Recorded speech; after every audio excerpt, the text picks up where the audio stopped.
व्यक्ति अपने जीवन में धन को सबसे अधिक महत्व देता है। धन के आगे उसके लिए कुछ मायने नहीं रखता। रिश्ते तक धन के आगे कुछ नहीं रह जाता। और ऐसा इसलिए होता है क्योंकि हमने धन को ही सब मान लिया है और यही हमारा अहंकार बन जाता है। हमारे दिमाग में यह बैठ गया है कि इस संसार में यदि कोई सुखी रह सकता है, खुश रह सकता है, तो वह केवल एक धनी व्यक्ति ही है।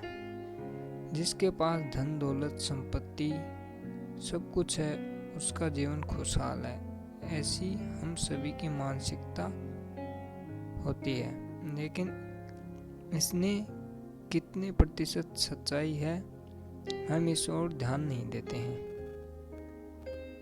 जीवन में सुख सुविधाओं द्वारा, धन द्वारा व्यक्ति स्वयं के भीतर की न तो उलझन को खत्म कर सकता है, न अशांत मन को शांत कर सकता है। इन सब के होने के बाद भी जीवन में अशांति महसूस होती है। ऐसा इसलिए होता है क्योंकि आजकल के समय में हर कोई अपने जीवन में बहुत दुखी और परेशान है। मन अशांत है। सबका कारण बेशक अलग हो, लेकिन हर कोई इस तनाव से घिरा हुआ है और इसी तनाव को कम करने के लिए हम इधर उधर भागते हैं ताकि हम भीतर से शांति महसूस कर सकें। लेकिन वह तब भी हमें नहीं मिलती, क्योंकि मन की शांति धनी होकर या इधर उधर भटक कर नहीं मिलेगी। वह केवल तब मिलेगी जब व्यक्ति स्वयं को संतुष्ट कर अपनी इच्छाओं को परित्याग कर देगा, क्योंकि इसी के त्याग के बाद आपका लालच खत्म होगा, मन भीतर से शांत हो जाएगा। एक बार की बात है, किसी राज्य में एक राजा था। उसके पास सब कुछ था, कोई कमी नहीं थी। वह राजा धार्मिक कार्यों में बहुत रुचि लेता था। हमेशा दान पुण्य करना, भूखों को भोजन करवाना, गरीबों की सहायता किया करता था। वह इन सब में किसी भी काम में कोई कमी नहीं करता। लेकिन उसके ऐसा करने का जो कारण था, वह था कि वह सबको यह दिखाना चाहता था कि वह कितना दानी है, कितने अच्छे कर्म करता है। उसकी मनसा केवल झूठी और दिखावटी थी। एक दिन उस नगर में एक महात्मा का आगमन होता है। वह एक काफी प्रख्यात महात्मा थे, जो सदैव सत्य के मार्ग पर चला करते थे। उसे ही अपने जीवन का सार बना लिया था। असत्य, झूठ, दिखावे से उनका कोई लालच नहीं था। वह एक साधारण जीवन व्यतीत करते थे।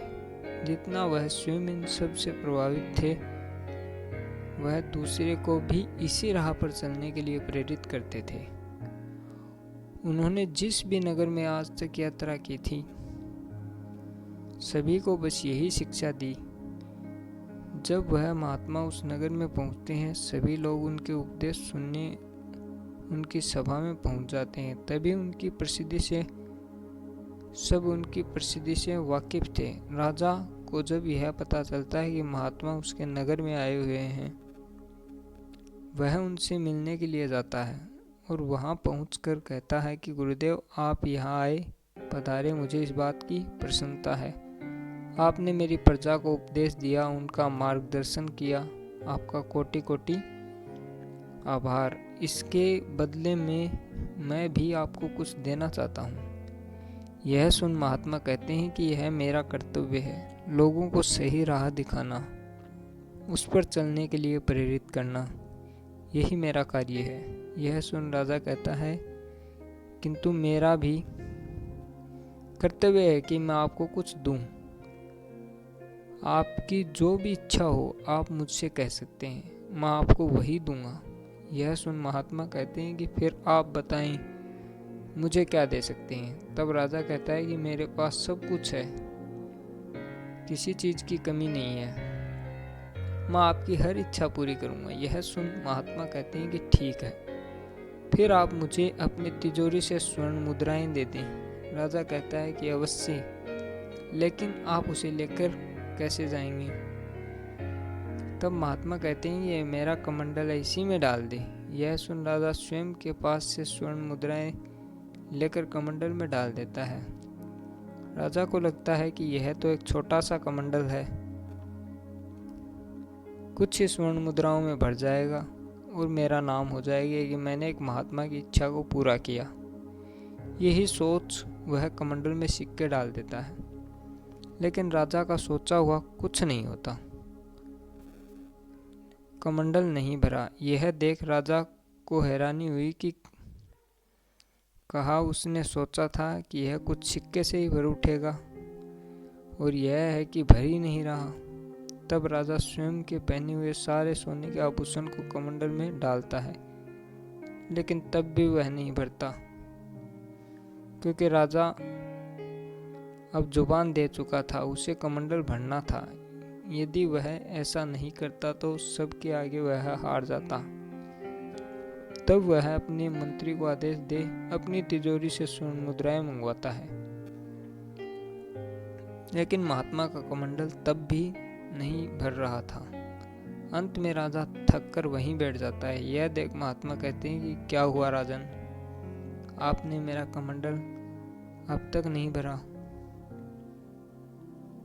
यह सुन राजा कहता है कि मुझे क्षमा करें, लेकिन यह मुझसे नहीं होगा। मैं इस कमंडल को नहीं भर पाऊंगा। मैं अपनी हार स्वीकार करता हूँ। यह सुन महात्मा मुस्कुराने लगते हैं और कहते हैं कि चलिए फिर आप मुझे कुछ और दे दीजिए। राजा कहता है कि क्या चाहिए आपको। महात्मा कहते हैं कि आपका यह अहंकार ही, आप सब जानते हैं, सब कर सकते हैं, आपका यह अहंकार मुझे दे दीजिए और स्वयं को अहंकार से मुक्त कर दीजिए, और अब से जो भी करें साफ मन और अहंकार को त्याग कर करें। यह सुन राजा को उनकी बातों से अपने अहंकार का एहसास होता है कि उसने आज तक अहंकार में हर कार्य किया, स्वयं को सबकी नज़रों में ऊपर उठाने के लिए किया, किसी की सहायता के बारे में सोचकर नहीं।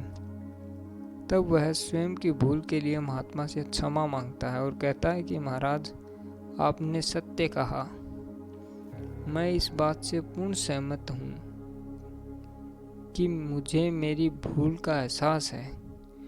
और तब वह कहता है कि लेकिन मुझे अब तक यह समझ नहीं आया कि मेरे इतने स्वर्ण मुद्राएं डालने के बाद भी यह कमंडल क्यों नहीं भरा। यह सुन महात्मा कहते हैं कि क्योंकि यह कमंडल हमारे मन के समान है।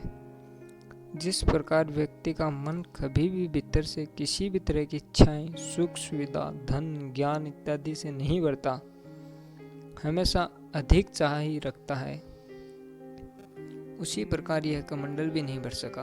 व्यक्ति की इच्छाओं का कोई अंत नहीं है, लालच का कोई अंत नहीं है। उसे जितना मिलता है वह उतना ही अधिक चाह रखता है और अहंकारी बनता जाता है, क्योंकि उसे यही लगता है कि उसकी हर इच्छा पूरी हो जाएगी। लेकिन यह सत्य नहीं है। इच्छाएं कभी खत्म नहीं होती और यही हमारे दुख का और तनाव का कारण बनती हैं।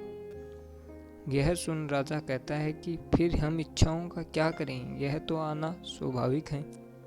तब महात्मा कहते हैं उसका त्याग करो, स्वयं के भीतर से खत्म कर दो जड़ से। यदि आप मन की शांति चाहते हैं तो उसके लिए आपको अपने भीतर से इच्छा, लालच, अहंकार सब का त्याग कर स्वयं को संतुष्ट करना होगा। और जब आप पूर्णतः स्वयं में भीतर से संतुष्ट हो जाएंगे, उस दिन आपके जीवन से दुख, अहंकार सब खत्म हो जाएगा और आपके जीवन में सरलता और शांति आ जाएगी।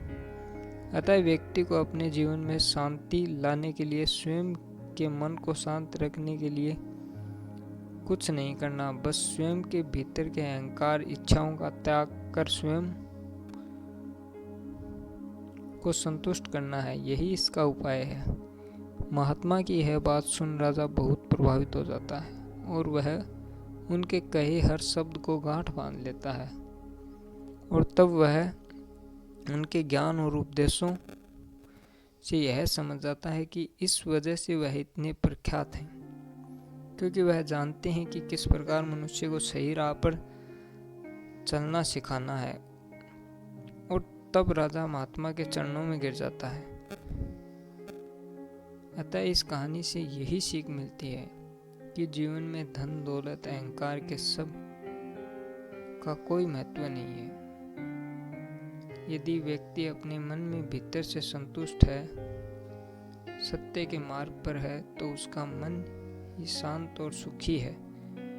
और हमें भी जीवन में यही अपनाना चाहिए।